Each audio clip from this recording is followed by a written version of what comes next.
ஹல்லேலூயா. கர்த்தருடைய பரிசுத்த நாமத்திற்கு மகிமையுண்டாவதாக. இந்த நிகழ்ச்சியின் மூலமாக எங்களை ஒவ்வொருவரையும் சந்திப்பதில் மிகுந்த மகிழ்ச்சி. இன்றைக்கும் இயேசப்பா நமக்கு தருகிற வார்த்தை, இன்றைக்கான கர்த்தருடைய வார்த்தை சங்கீதங்களின் புஸ்தகம் 63வது அதிகாரம் 6வது வசனம். என் படுக்கையின் மேல் நான் உம்மை நினைக்கும் போது ராச்சாமங்களில் உம்மை தியானிக்கிறேன். ராச்சாமங்களில் கர்த்தர் என்ன செய்தாரா? தாவீது ராஜா தியானித்தாராம்.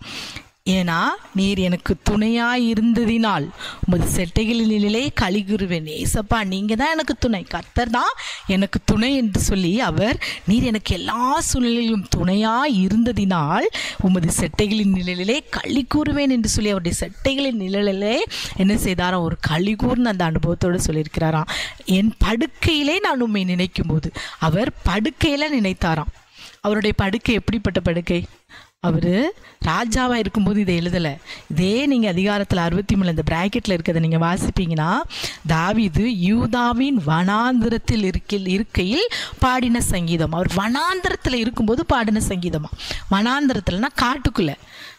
நம்ம இப்போ வனாந்திரத்தில் ஒரு வீடு கட்டி இருந்தாலே நமக்கு அவ்வளோ பயம், எங்கள் இடம்லாம் அப்படி தான். ஆனால் அங்கே அவர் வீடே இல்லை, ஒரு வனாந்திரத்தில் காட்டில் என்ன செய்தார்? அவர் வாழ்ந்து வருகிறார்.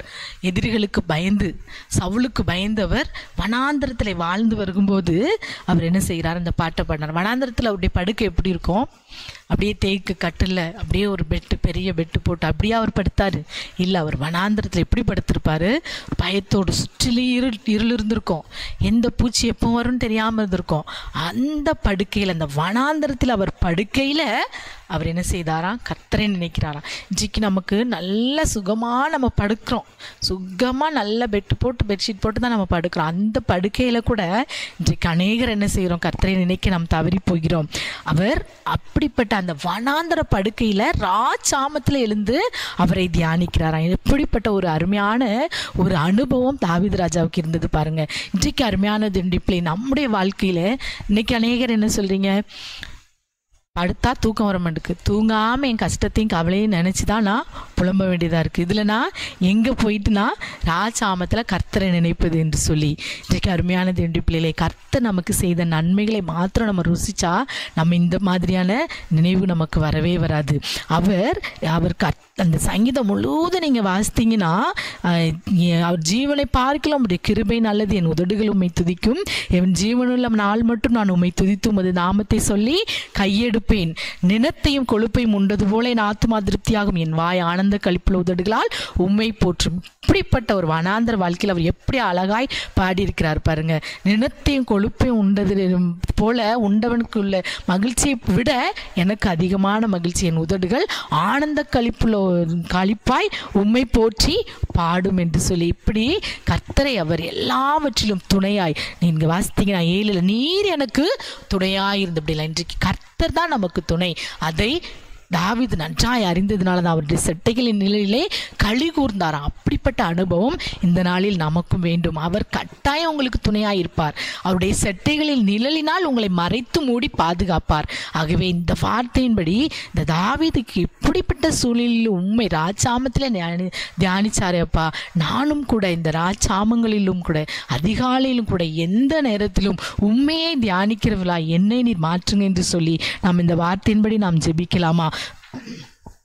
அதில் கூட அவர் சொல்லியிருக்கிறாரு, என் ஜீவனில் மட்டும் நான் உம்மை துதித்து உமது நாமத்தை சொல்லியே கையெடுப்பேன். உண்மையை துதித்து உம்முடைய நாமத்தை சொல்லியே நான் உம்மை கையெடுப்பேன். என் ஆத்துமாவை தொடர்ந்து பற்றி கொண்டிருக்கிறது, உமது வலதுகரம் என்னை தாங்குகிறது, நீர் எனக்கு துணையாயிருக்கிறீர் என்று சொல்லி அவர் இந்த இதிலே நிறைய காரியங்களை எழுதி வைத்திருக்கிறார். இன்றைக்கு நாமும் கூட கர்த்தருடைய சமூகத்தில் காணப்படுகிற நாமும் இந்த அனுபவத்தை பெற்றவர்களாய் ராஜாமத்தில் அவரை தியானிக்கும் ஒரு தியானத்தோடு கூட நாம் அவரிலே எப்பொழுதும் கலிகுரர் பிள்ளைகளாய் நாம் காணப்படும்.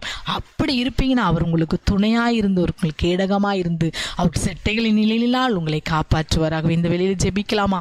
அப்பாவுமே நாங்கள் நன்றியோடு ஸ்தோத்திரிக்கிற இந்த நாளிலும் கூட கர்த்தாவே, அப்பா, என் படுக்கையிலே நான் உம்மை நினைக்கும் போது ராஜாமங்களில் உம்மை தியானிக்கிறேன். நீர் எனக்கு துணையாய் இருந்ததினால் உமது சட்டைகளின் நிழலிலே கலிகூறுகிறேன் என்ற வார்த்தையின்படி ஏசப்பா இந்த வேளையில ஜெபிக்கிற ஒவ்வொரு பிள்ளைகளுக்கும் ஏசப்பா நீங்க துணையாயிருங்க.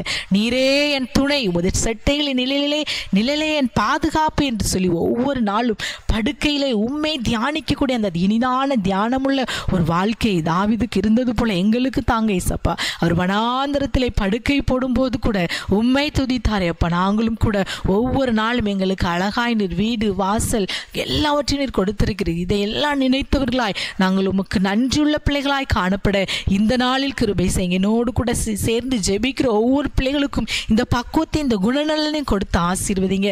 சாட்சியாய் நிறுத்துங்க, பெரிய காரியங்களை செய்யுங்க. சகல துதிகன மகிமையெல்லாம் ஒருவருக்கே செலுத்துகிறோம். பெரிய காரியங்களை செய்யும் சகல துதிகன மகிமை உமக்கே செலுத்துகிறோம். இயேசுவின் நாமத்தில் ஜெபிக்கிறோம் நல்ல பிதாவே. ஆமேன், ஆமேன்.